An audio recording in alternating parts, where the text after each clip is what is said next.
Assalamualaikum warahmatullahi wabarakatuh. Ketemu lagi di mata pelajaran alat industri kimia. Materi yang akan kita bahas hari ini adalah tentang alat reaksi atau reaktor. Mari kita mulai. Yang pertama, reaktor adalah tabung pengangkut yang digunakan untuk proses industri untuk mendapatkan produk yang diinginkan. Nah, reaktor digunakan untuk proses operasi seperti pelarutan padatan, pencampuran, reaksi kimia, destilasi, kristalisasi, ekstraksi cair-cair, dan polimerisasi. Jenis-jenis reaktor kimia diklasifikasikan menjadi 5. Yang pertama, berdasarkan bentuknya. Ada reaktor tangki dan reaktor alir pipa. Lalu berdasarkan keadaan operasi, ada reaktor isotermal, reaktor adiabatis, dan reaktor non-adiabatis. Berdasarkan keadaan proses, ada reaktor batch, semi-batch, dan continue. Berdasarkan penggunaannya, reaktor digunakan untuk proses polimerisasi, biologi, dan elektrokimia. Berdasarkan fasa, ada reaktor homogen dan reaktor heterogen. Nah, untuk kesempatan kali ini, yang kita bahas adalah jenis reaktor berdasarkan bentuk, keadaan operasi, dan keadaan prosesnya.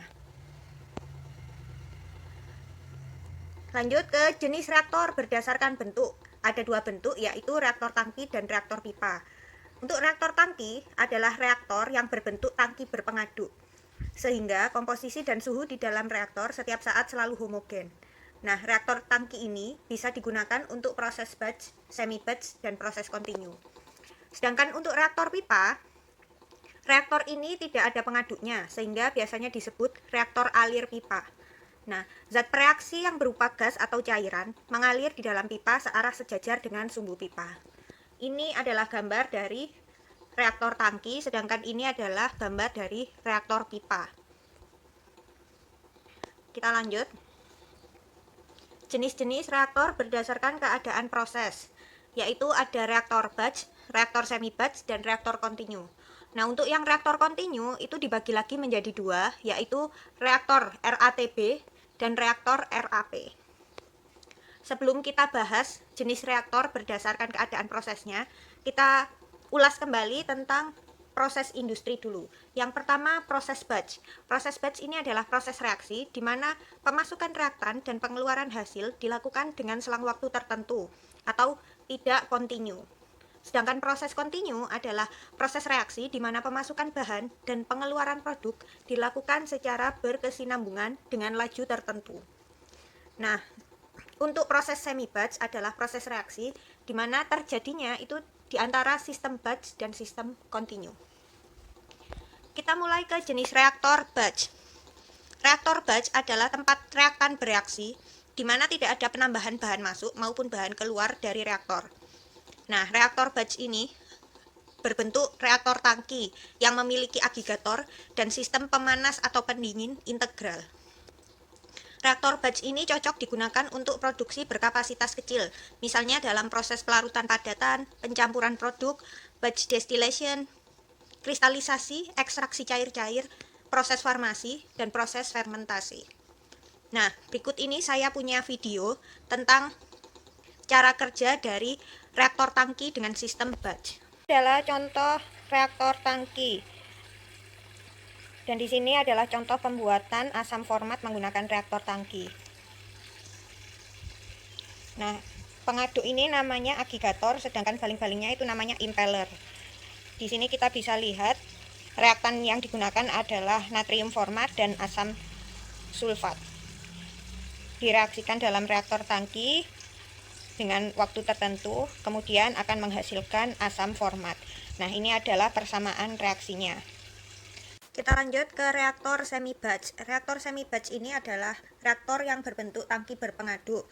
Cara operasinya, sebagian reaktan dimasukkan ke dalam reaktor, sedangkan sebagian reaktan yang lain atau sisanya dimasukkan secara kontinu ke dalam reaktor.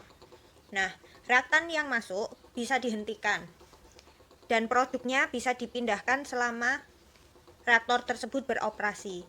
Jadi, reaktor semi-batch ini tidak beroperasi secara steady state. Lanjut. Contoh proses yang menggunakan reaktor semi-batch. Yang pertama pada proses fermentasi.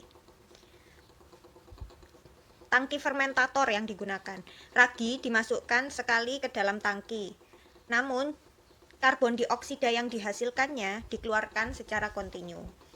Yang kedua contohnya di proses klorinasi. Suatu reaksi cair dan gas. Jenis reaktor yang ketiga yaitu reaktor kontinu, yakni aliran masuk dan aliran keluar terdiri dari campuran homogen atau heterogen. Nah, reaksi kontinu dioperasikan pada kondisi steady, di mana aliran masuk sama dengan aliran keluar. Seperti yang saya bilang tadi, reaktor kontinu ini dibagi menjadi dua jenis, yaitu reaktor alir tangki berpengaduk atau RATB, atau bahasa Inggrisnya Continuous Flow Stirred Tank Reactor, dan reaktor alir pipa atau plug flow reactor. Mari kita bahas.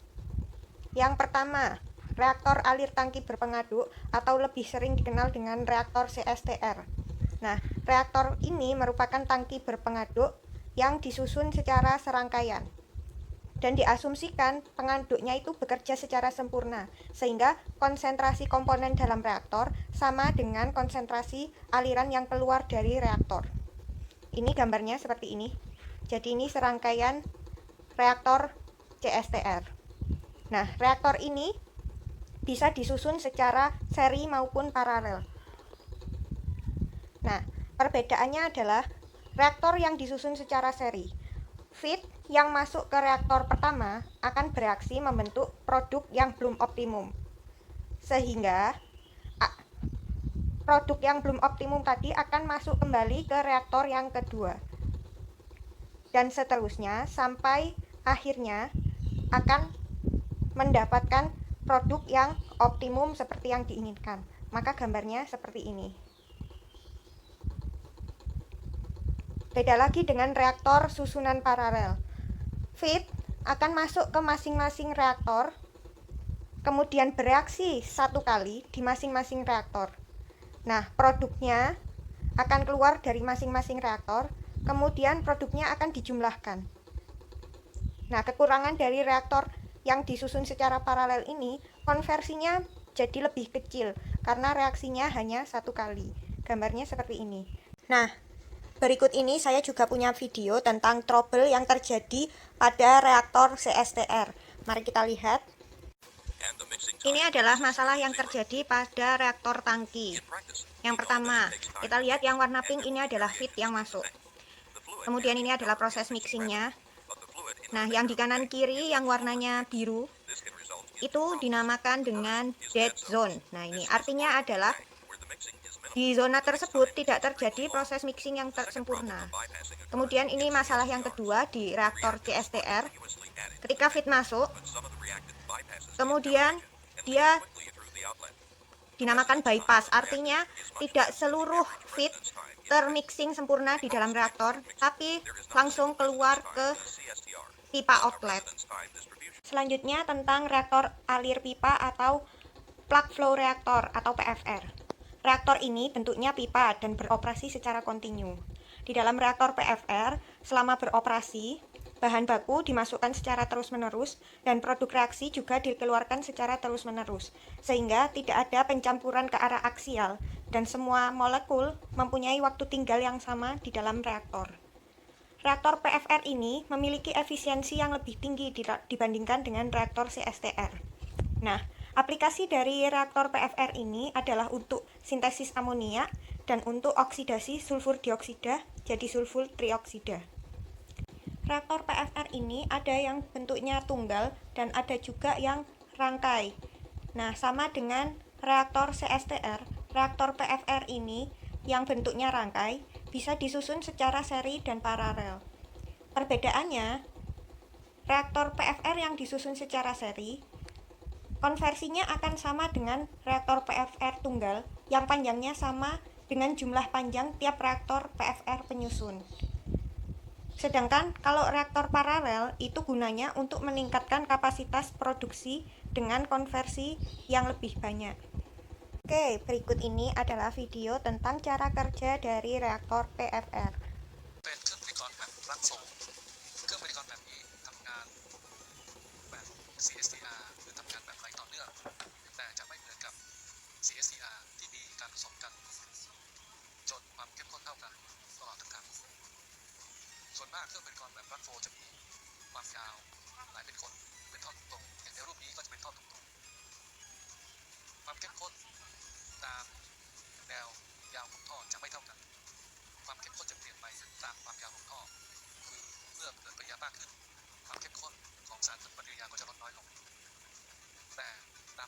ศมีจะถือว่าเท่ากันจึงทำให้เครื่องปฏิกรณ์แบบนี้ทำงานแบบโมดูลสูงรูปนี้กำลังแสดงว่าเครื่องสารทำปฏิกิริยากำลังเข้าเครื่องปฏิกรณ์แล้วก็ทำปฏิกิริยาจนถึงเวลาหนึ่งเข้าสู่สถานะคงตัว. Nah, kita lanjut ke klasifikasi reaktor yang ketiga, yaitu jenis reaktor berdasarkan keadaan operasinya. Ada reaktor isotermal, yakni reaktor di mana umpan masuk campuran di dalam reaktor, aliran yang keluar dari reaktor selalu seragam dan bersuhu sama. Yang kedua, reaktor adiabatis, yaitu tidak ada perpindahan panas antara reaktor dengan sekelilingnya. Jika reaksinya eksotermis, maka panas yang terjadi karena reaksi dapat dipakai untuk menaikkan suhu campuran di reaktor. Sedangkan reaktor non-adiabatis artinya terjadi perpindahan panas antara reaktor dengan sekelilingnya. Jenis-jenis reaksi pada reaktor ada 4 jenis reaksi. Yang pertama adalah reaksi kombinasi atau reaksi sintesis, lalu ada reaksi dekomposisi atau penguraian, reaksi substitusi tunggal, dan reaksi substitusi ganda atau metatesis. Lalu jenis reaktor dengan katalis. Untuk meningkatkan kinerja reaktor dengan cara mempercepat tercapainya konversi reaksi, digunakan katalis. Nah, jenis reaktor yang menggunakan katalis diantaranya ada shell and tube reaktor, fixed bed catalytic reaktor, fluidized bed reaktor, trickle bed reaktor, dan slurry reaktor. Kita bahas yang pertama, shell and tube reaktor. Reaktor shell and tube ini berbentuk seperti reaktor pipa, tapi pipanya disusun dalam sebuah shell. Gambarnya seperti ini. Jadi ada pipa-pipa kecil yang disusun dalam sebuah shell ini. Nah, reaksinya berjalan di dalam pipa-pipa dan pemanas atau pendingin di dalam shell. Nah, reaksi katalitik ini merupakan multikomponen diffusion heat transfer atau difusi panas dari komponen katalitik. Selanjutnya, fixed bed catalytic reactor. Reaktor ini bentuknya adalah pipa yang besar seperti ini, sedangkan katalisatornya ini bentuknya padat. Nah, fixed bed ini digunakan untuk mereaksikan gas. Dan gas yang direaksikan bisa 2 macam gas sekaligus. Jenis reaktor fixed bed ini ada 2. Yang pertama, single bed katalisator, yaitu reaktor fixed bed yang hanya memiliki 1 lapis tumpukan katalisator. Jadi cara penyusunannya, katalisator atau biasanya yang digunakan adalah alumina, disusun dari bawah sampai atas fixed bed. Dan susunannya adalah butir-butir yang kecil berada di bagian dasar, sedangkan butir yang lebih besar berada di bagian atas. Lanjut ke multibed katalisator, yaitu reaktor yang memiliki lebih dari 1 lapis katalisator. Fixed bed katalisator ini biasanya digunakan untuk proses reaksi adiabatik. Lalu ada fluidized bed reaktor.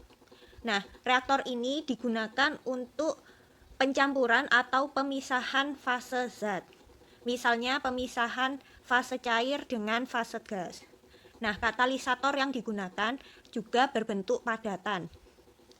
Proses yang terjadi pada fluidized bed reaktor ini dinamakan proses fluidasi.